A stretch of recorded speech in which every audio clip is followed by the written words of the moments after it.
सुप्रभात दोस्तों, मेरा नाम बबीता है। आज मैं आपको एक कहानी बताने जा रहा हूँ जिस कहानी का नाम है वंडरलैंड में एलिस। इस कहानी का मैंने पहला भाग भी बनाया था। उस भाग के अंत में एलिस एक कैटरपिलर से मिलती है जो उसे बताता है कि यहाँ पे कोई मशरूम तो तुम्हें छोटा करेगा तो कोई तुम्हें बड़ा।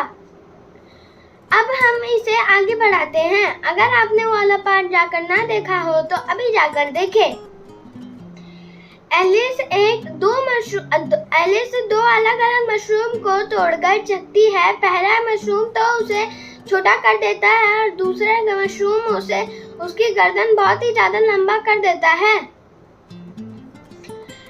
थोड़ी देर कोशिश करने के बाद वह वापस से ठीक हो गई। एलिस ने कैटरपिलर का धन्यवाद किया और फिर वह वहां से चली गई। शीघ्र ही उसकी मुलाकात एक खरगोश से हुई। उसने देखा कि वह खरगोश एक हीटर और बिल्ली के साथ पार्टी कर रहा है। खरगोश ने जैसे ही उसे देखा तो फिर उसने एलिस को भी पार्टी में शामिल कर लिया। एलिस केक खाकर बहुत ही ज्यादा प्रसन्न हुई। उसने अपने साथ हुई आश्चर्यचकित घटनाओं को उन सबको बताया। बिल्ली ने एलिस को समझाते हुए कहा, यह वंडरलैंड का जादू था। और थोड़ी देर तक तो उनकी बातचीत चलती रही, पर जल्द ही एलिस ऊब गई। जब अभी वह बातचीत कर ही रहे थे तभी एलिस को एक ताश के पत्तों का जुलूस जाते हुए देखा। जुलूस में राजा रानी और एक सफेद खरगोश आंगन में जा रहे थे, पास के आंगन में जा रहे थे।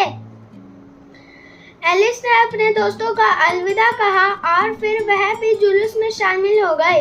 वह रानी से बात करना चाहती थी, परंतु लग तो ऐसा रहा था कि रानी बहुत ही ज्यादा चिड़ी हुई है, जिसे मनाना बहुत ही ज्यादा कठिन है।